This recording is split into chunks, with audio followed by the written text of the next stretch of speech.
It is Men's Mental Health Awareness Month, and that I think that it shouldn't just be a month. Yes. I think it should be an everyday conversation because truly we're dealing with issues that, in my opinion, are at pandemic proportions.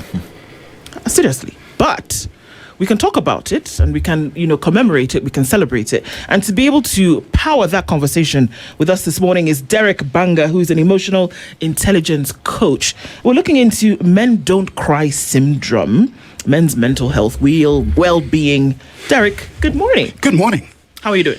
I am highly favored, blessed, and glad to be here. Fantastic. Lovely to have you in the hot seat of the Situation Room this morning. As we're going to get into these conversations, some of them might be touch and go, some of them might be a little bit more touchy, but okay. We welcome you to the hot seat with the proverb, which Dennis gleans from a different African country every week. And he'll tell you where we are, and we'd love to hear your interpretation. Today we are in Guinea-Bissau. You said the people of Guinea-Bissau are? Guinea-Bissanian. Yes, Guinea-Bissanians. But officially, they are the Guineans of Bissau. The Guineans of Bissau origin. Yes. Okay. And one thing that stands out is it's an archipelago, right? So it's a country with over 80 islands in it that makes it unique in terms of topography. It is also highly known for having huge mangrove forest that helps in cleaning the air, addressing issues to do with climate change, because ocean water, sea levels have been rising due to climate change. But they also have hippos that love salty water, not fresh water like we're used to them here in Kenya. But the proverb we get, the baobab does not grow in a day. The baobab does not grow in a day. How would you interpret that? The baobab does not grow in a day. I think in an age and a generation, if I can be so bold, where we're looking at instant results. We want to grow our muscles instantly. We want our money and our car and all the trappings of the success of life instantly. That particular proverb speaks to putting in the hard work, the graft, putting in the hours. I come from a generation where we worked hard to achieve whatever modicum of success, whatever metric you choose to choose. So that is my interpretation of. Well said. Hard work pays. Absolutely. Perfect. And it's interesting that you choose that, because then we're also dealing with a sector or a subsection of the society in that same space who had to work so hard, but then also worked really hard to not show how they're really feeling on the inside. And that has contributed significantly to the syndrome that many men are going through. I don't even know that I can sit and talk about it, but I can only say the things that I see and observe. And that what men in our current space are saying, finally, that they are actually suffering from. Is there a pandemic at the moment? Because when we talk about men's mental health, is something wrong? So first of all, I think that statement, men don't cry syndrome, is just another way of saying that men do not have the ability to express their emotions well, or to express their emotions, period. Crying, laughing, any sorts of these physical expressions are just a way of expressing some sort of an emotion that you're feeling. And for me, it's about being able to, first of all, understand that emotion, to process it, to manage it, and then to use it to help yourself and maybe to help the people around you. So for men crying, I honestly have no problem with that. It's just an expression. It's just a physical. In fact, if you look at how crying is expressed, it's the amygdala, which goes to the hypothalamus, which then, is connected to the tear ducts, and then your tears come out. Now, that might be because of grief, it might be because of loss, it might be because of any sort of reason. What is the important thing is then, what do you do after that physical expression? How do you then manage that thing?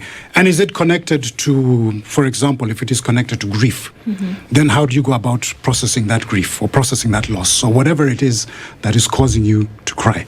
I don't know if that... Yeah. It's what happens after the crying that's important. It's not the crying itself. Now, we can talk about, okay, do we cry in front of our boss?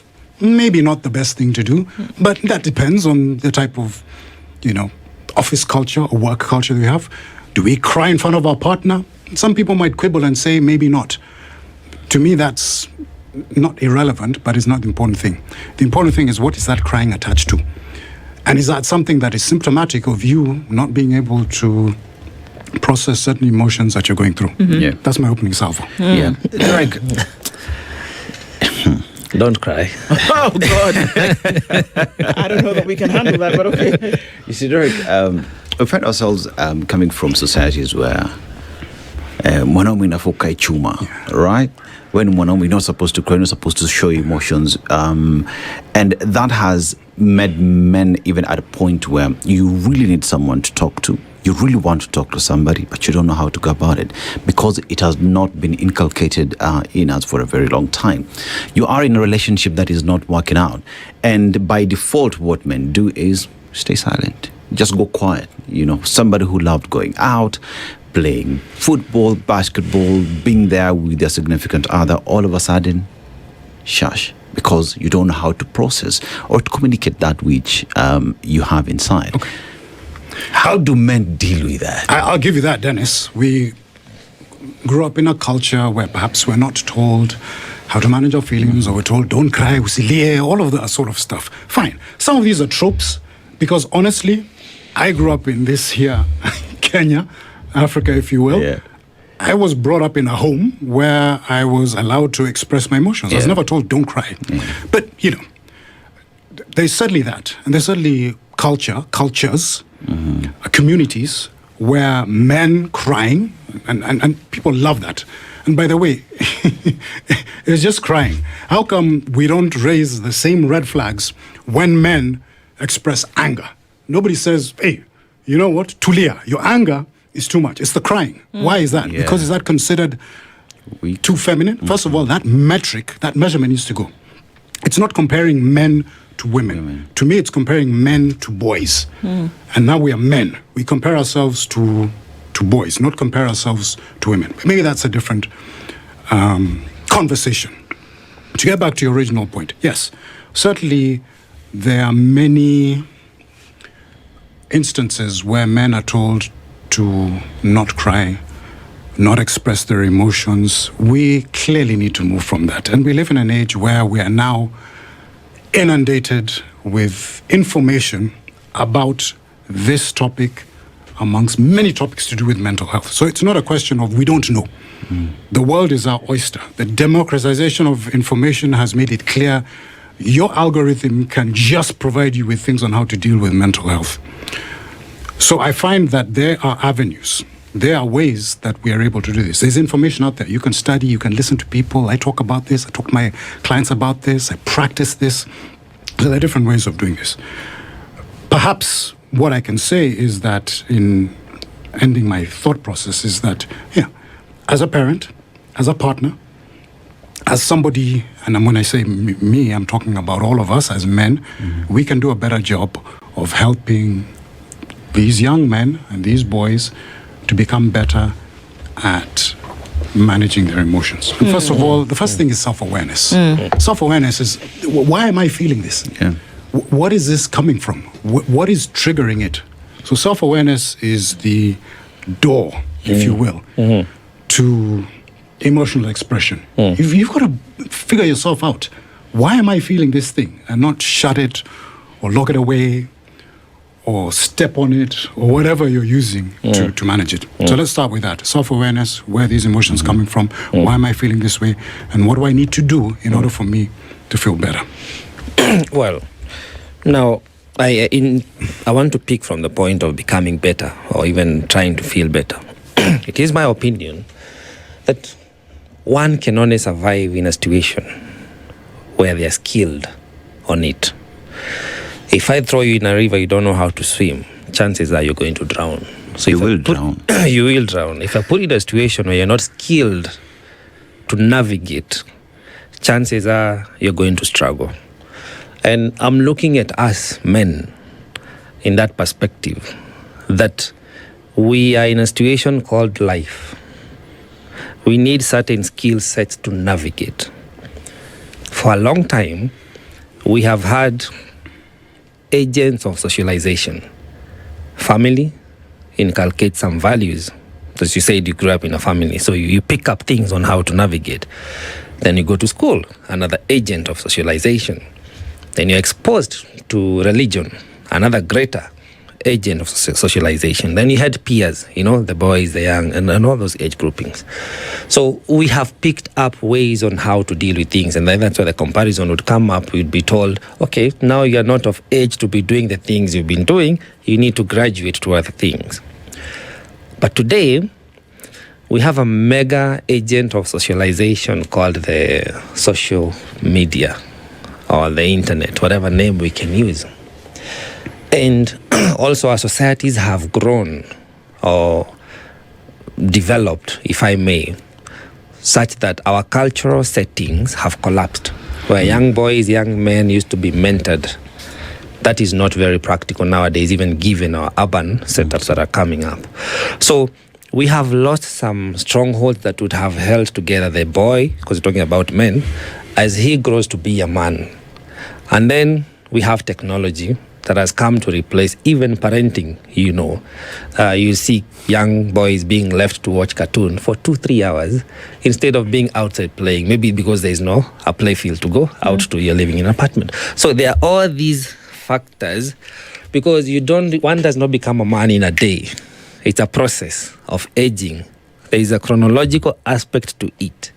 So what I'm trying to ask, or rather to seek to understand, is that at what point do we agree that this person we are calling the modern man, before they talk about the mental health, that there are some societal letdowns that have prevailed over time, and now, hence the pandemic on the mental health, and hence now the need to seek interventions?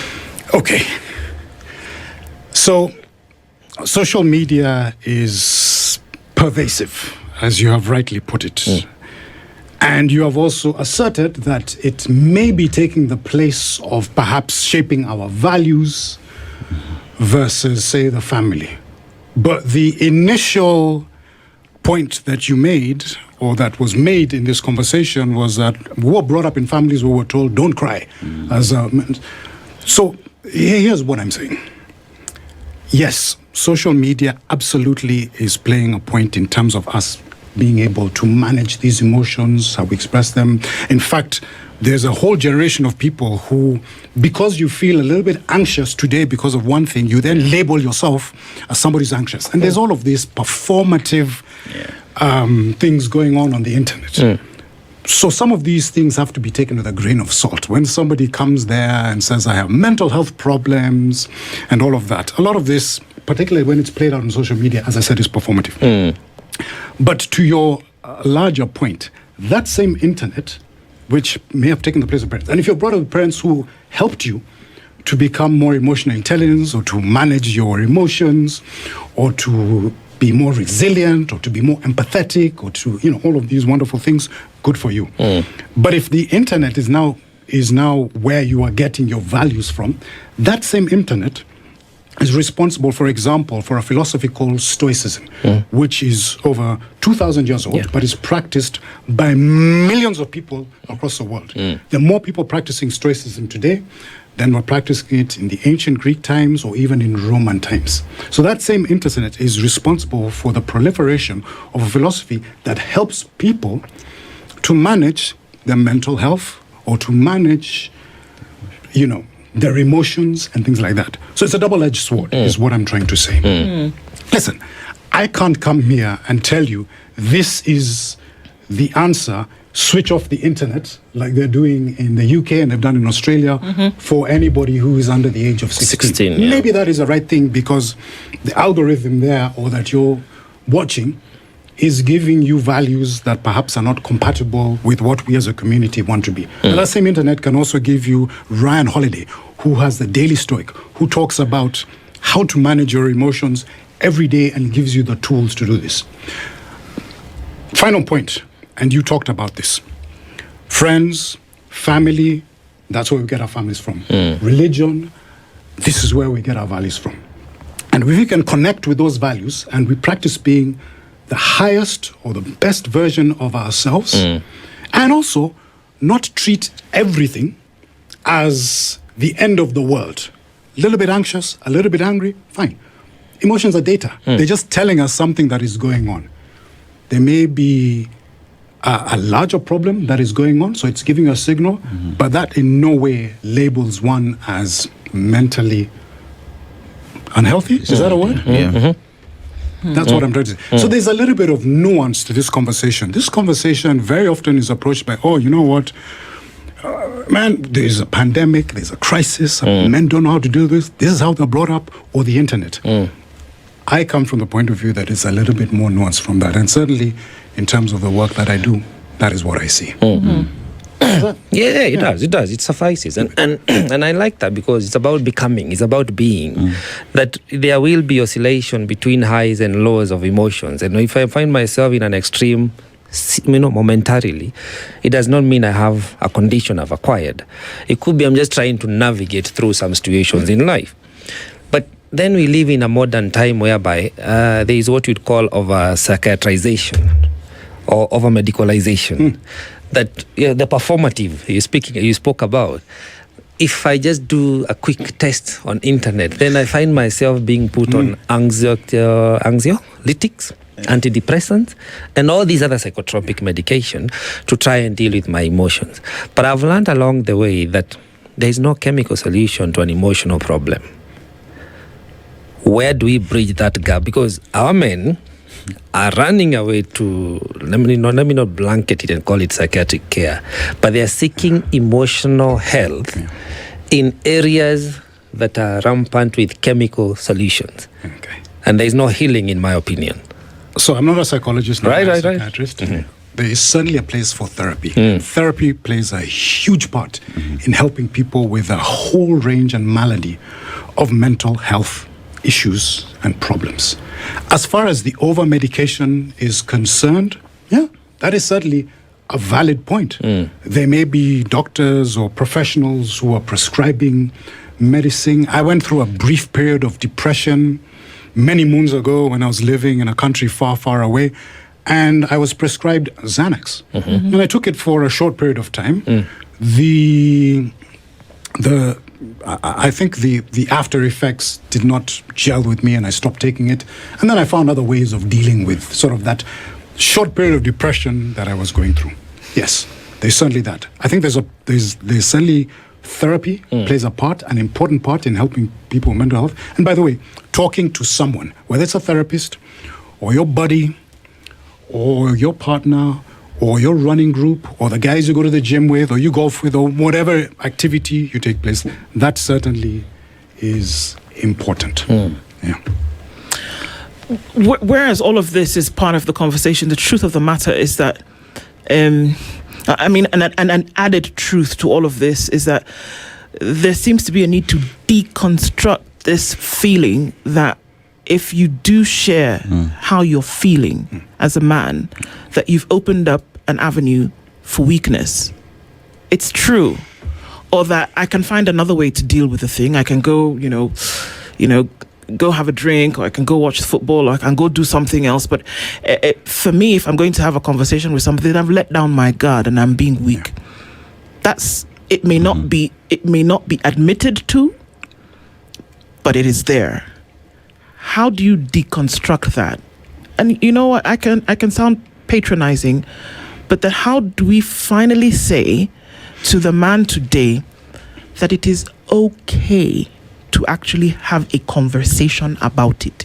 Nobody is going to kill you. You will not go to jail. You will not be less of a man if you had a conversation. There's certainly that. Men struggle with opening up. The conversations that men have in their caves when they're around their friends may be considered superficial in some sense. In other words, people don't dig deep into their emotions. But it's conversations like this that we're having today that allow men to understand that it is okay to talk about these things.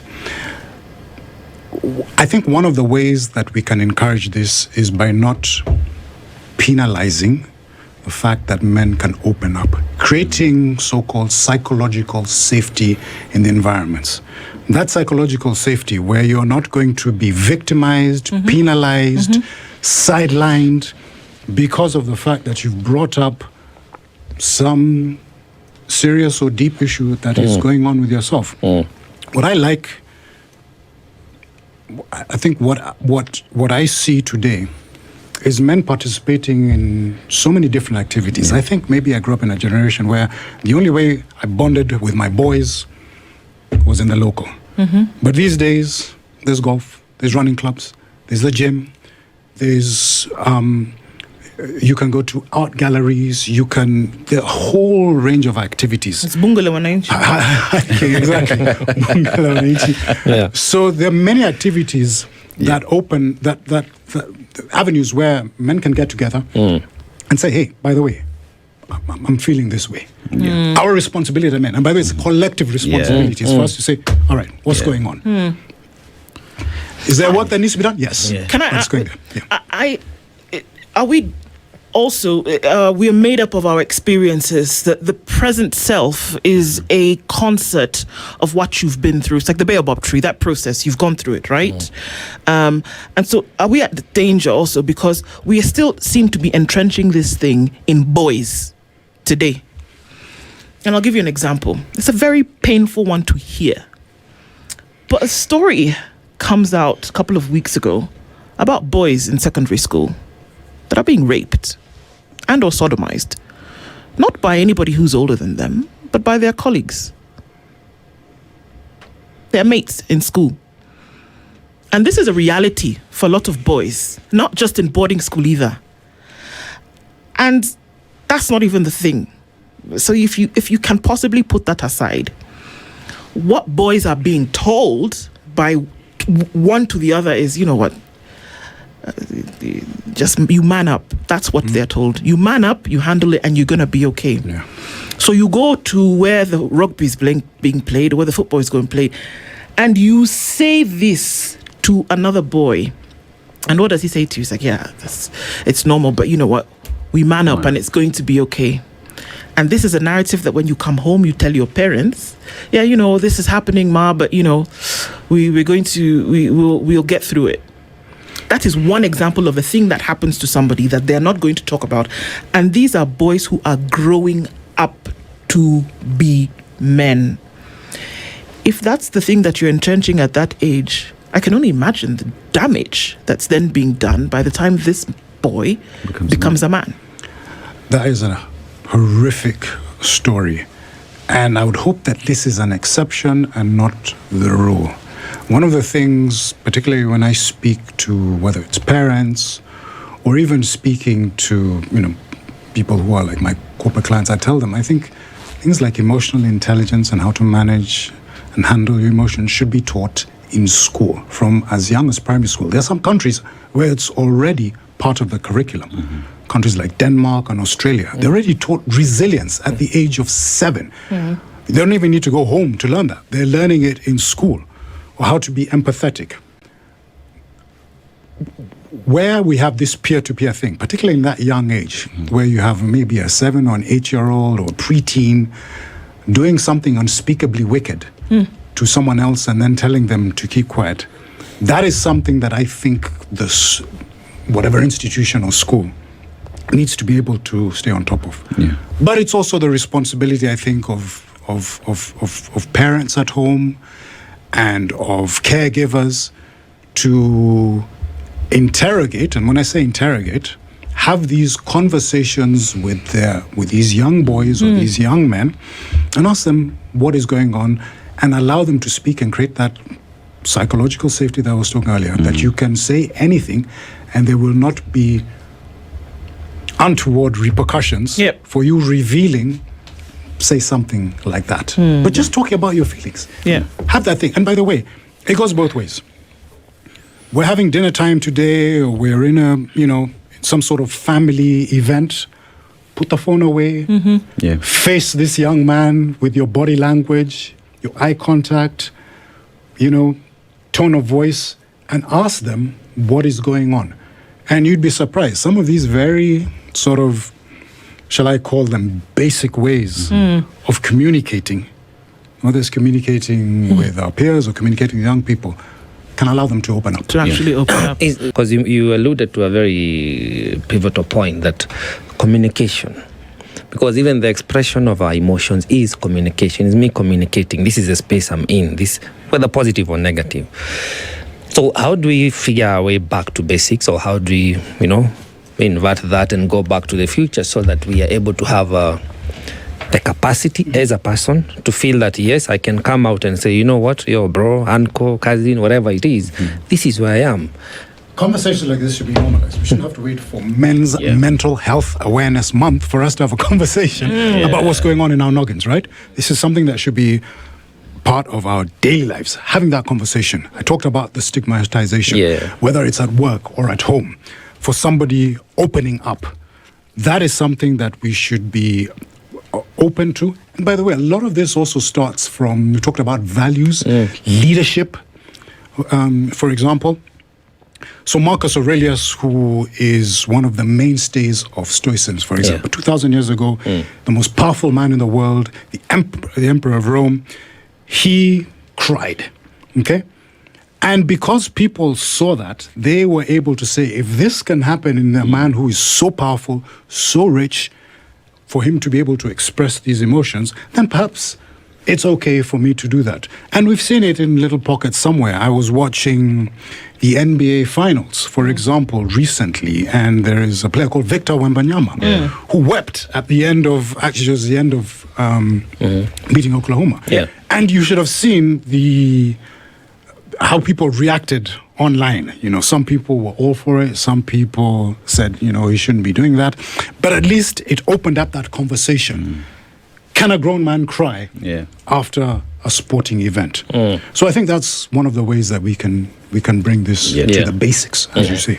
Derek, we live in a society where we say men should be able to have these conversations with themselves. They should be able to open up. I go back to a very basic level where ask many men out there, when's the last time you actually hugged your dad, per se? Do men hug each other? Many say, that's a little bit creepy and whatever. But do men share the emotions truthfully so and say, I am going through a problem and I think we need to have this conversation? Because our story is told of how men would always meet at a local, enjoy a good time, but they were all going through a divorce process and no one spoke to each other about it until one man opened up, and then everybody started speaking about the same problem that they all had. We say women would meet in chamas, they would always talk around, they would always have these problems, they sort them out because they talk. Does the society, therefore, understand or have the idea on how to handle a man who's opening up, knowing very well that even men themselves perhaps don't know how to handle the emotions to share? That what you've just said is about knowledge. And we can even call it wisdom. That is something that should be disseminated widely. And when I say that wisdom or that knowledge, making it okay for men to open up, not mask their feelings behind work, which is maybe hiding burnout or even something more pernicious. That sort of knowledge should be on the front page of this here newspaper. Every day there should be a story on men's mental health, certainly during the month of men's mental health. That's all I'm saying. So that it is, quote unquote, normalized. Number two, it is reframing the story we tell ourselves as men about opening up, speaking, talking about our feelings. Now, there are many ways to skin a cat. You can do it this way, do it this way, do it this way. There are many ways of arriving at that thing. But the thing is that story, that attitude, if you will, should be reframed. And the story that we tell ourselves as men, to opening up, to speaking about our feelings, even if it is just opening that door a crack so that we can put a foot in, and who knows, that might lead to a whole river gushing through where tuna to boa, Yeah. Kila mtu ongea, say what's on your mind. Kutoke. And then maybe you cap it and say, "Aya, Kwisha maneno, we'll be back tomorrow. Right. We've had enough." That sort of thing. Then there is, it's almost like a skill. It has to be practiced. It has to be done on a consistent basis. Yes. I can't just open up during the month of June and then, all right, wait till next year. And then, all right, well, how we do this opening up thing again? Yeah. It's something that should be consistent. It's a skill. Learn to practice. I talked about self-awareness, naming your emotions. Ask any man, what are you feeling? They will come up with two things, good or bad. Yeah. Or a Listen, shrug you on the got to shoulder. open up. Yeah. How are you truly feeling? If you're feeling angry, is it irritability? Is it anxiousness? So that sort of thing, I think. And then let it become a habit. So you speak to continuous self-assessment, continuous self-evaluation, and self-care, basically. And if men were to start doing that gradually, where I try to just keep tabs on how I'm doing, and hopefully I have this authentic connection with one or two, a few people, I like that. to an extent that I have some social support that I can turn to, both in high and low tides, then how will I look like? How will this emotionally healthy, emotionally balanced man look or be looking like? What are some of the traits or elements or characteristics you'll see and be like, okay, here there's some good self-care, here there's some self-awareness, here there's some structure. How does that look like? Oh man, I can talk about that until the cows come home.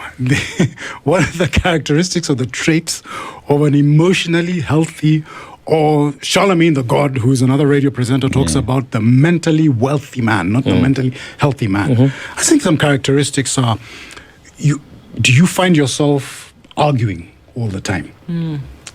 So it's the opposite of that. And again, I'll use myself as an example. Not that I'm the shining beacon. I certainly struggle every day. But I've come to a point in my life where there's certain things that I don't let them irritate me. The matatu cutting me off in traffic used to drive me into a frenzy. But now, the story I retell myself is actually to empathize with that matatu driver. He doesn't have a valid driver's license from a recognized driving school. That's why he drives like that. So God be with him, right? Mel Robbins talks about the let them theory. So those are some of the things. If you find yourself constantly anxious, irritated, annoyed by people, by the way, people are going to disappoint you. That's one thing.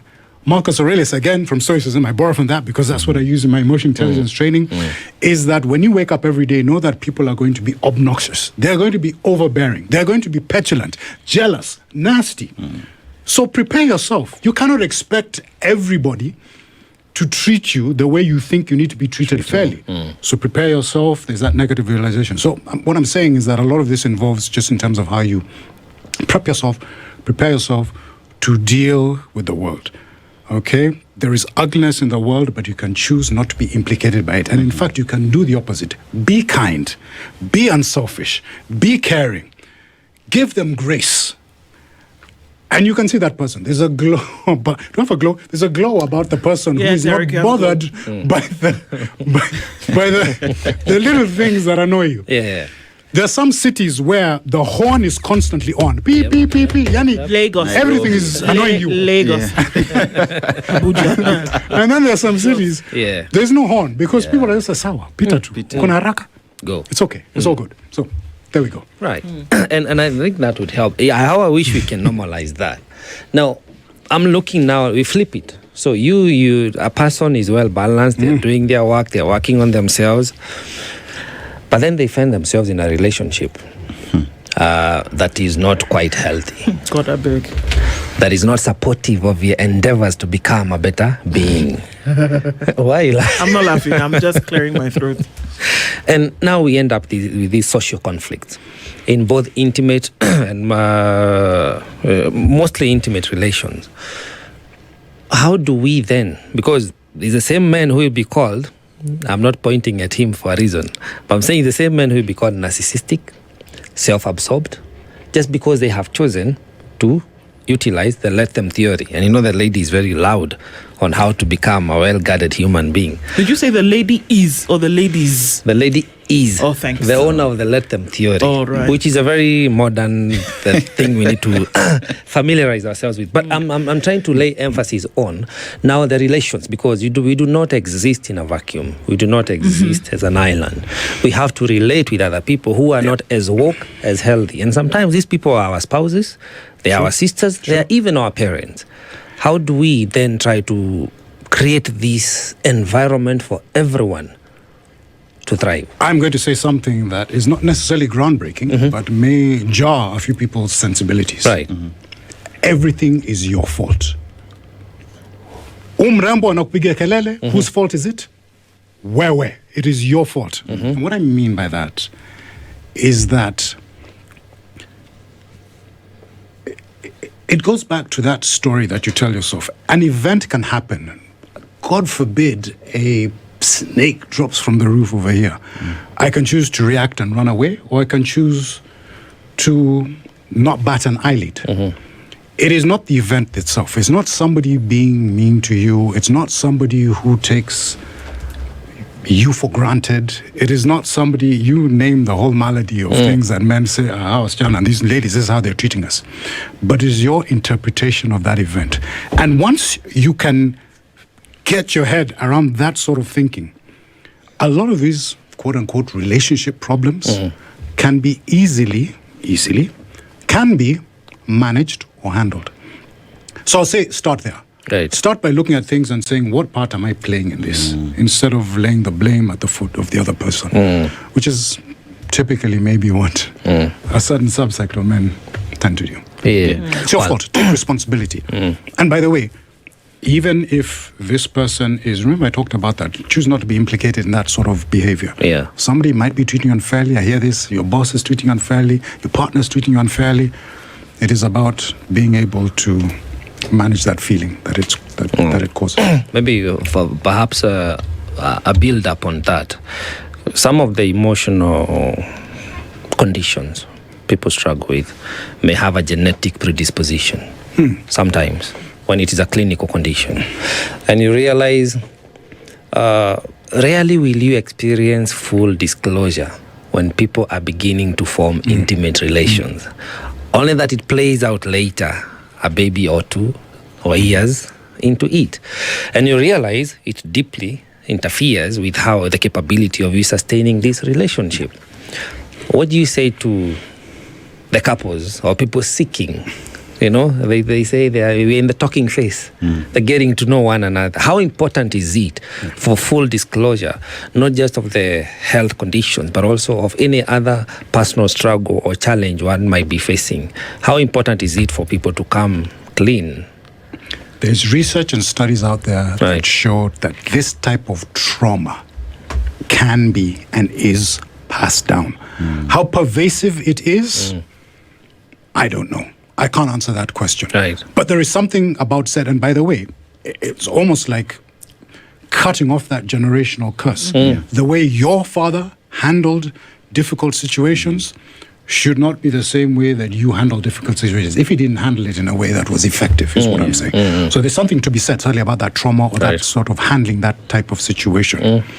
Now, I think what you're alluding to is if I'm going to marry into a particular family, I need full disclosure on the mental health of this family, going back maybe a couple of generations. I don't know. I was once, when I was living in one of these cities outside of the country, the interview that I was given when I wanted to move in as a roommate of this person, she took me through 100-point questionnaire on my mental health. My mental health. Wow. Not my finances, my mental health. I had never experienced anything like that. But I look back at that and I say, this was actually eye-opening. She didn't want to live with a, I don't know, psychopath or sociopath, whatever the case might be. I think there is something to be said about perhaps using that as one of the metrics in deciding whether this is going to be a partner that you want in terms of, for life. I mean, he's just raised something that I think is critical, and that would be then the family level setup, right? In terms of how you raise a child, perhaps the things they pick up, because that most become how they were raised. I'm going to give you an example. Very young boy. I remember the first time I gave my dad a hug. He was like, "What you doing, man?" But Really? consistency with that, he loosened up. Because How old were you, Brian? Back then, I was in primary school, I think class 8 or something like that. And he didn't know how to process that emotion because it is something he never practiced from his dad.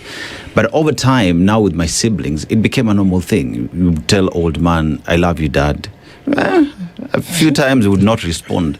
But nowadays, it's a common thing. He's the one to actually even tell you, "I love you, son." So is the family level setup then, how critical is that in terms of raising men who are able to communicate their feelings and also just to be able to open up and share? Because anything happens to me, it's my dad. Yeah.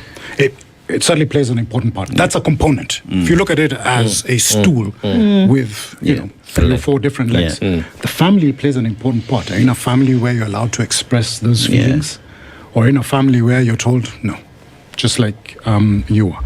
But you talked about this. It could also be our teachers, the peers that you hang out with, even as you get older. All of these come into creating this thing called your values. I'm pointing at an imaginary triangle over here. You have your values over here, your value system, your moral compass, okay? You have your reaction to events on this side, and then you have over here living to the best or your highest value or excellence and expressing that. And those 3 form a hopefully harmonious triangle in terms of dealing with some of these difficult emotions. So, one of the things that you talked about is that normalization of things that had been previously constructed. Essentially, that it's a thought about something, and that seems to be a modus operandi, but it shouldn't be. And that we can normalize some of these conversations. Do we see this as a way to then make sure that some of the ills that we are fighting with today are because we have not normalized the conversation? We can apply this across board. Because I saw an article today about HIV infections, 14,000 last year, and a lot of those were the studies because people still didn't, and in younger people, because people still didn't know what they're doing about sex. We don't normalize those conversations, so we get into trouble. We don't normalize saying that, men's mental health is not something that only happens to be a conversation in June. It's an everyday theme. So if we don't talk about it, we should not be surprised that we then have to deal with the dangers of it. It's everybody's responsibility to make sure that we're creating those environments at work, at home, wherever we enjoy our social life, to have those sorts of conversations, to be able to allow ourselves to go through that process of feeling that particular emotion, and then what happens next. And I think part of that is the follow-through. As I said, it's one thing to cry, it's one thing to feel anger, but then what is the follow-through after that? What happens? Or are you dealing with maybe more internal issues? Fantastic that we have a mental day, a men's mental health awareness month. That's the opening of that door. But like you rightly said, this should be something that is not even necessarily talked about in 1 month. It is an ongoing thing. Creating this psychological safety in all of these environments and being able to use that type of language where it is okay to talk about these things that we're going through. And we hope that women do not feel exempted from the conversation, because a healthy man, I would imagine, is a happier someone to be with. So there has to be a role, there has to be a place for our significant others, be it they are our sisters, our spouses as well. Because remember, I think in the onset of the millennium, the girl child campaign started off, and there are allegations that the boy child was neglected then, and now we are having to play catch up on the boy child. So even as we advance the mental health for men, I think it just needs to be a norm a way of life for all of us, both men and women, so that we can have a healthier society, a healthier family unit, a healthier community, and hopefully now this pandemic we can start focusing on other issues. Yeah, and it starts with even beyond just looking at mental health exclusively. Things like taking care of your physical health will have an ROI that is so huge in terms of your mental health, right? Yeah.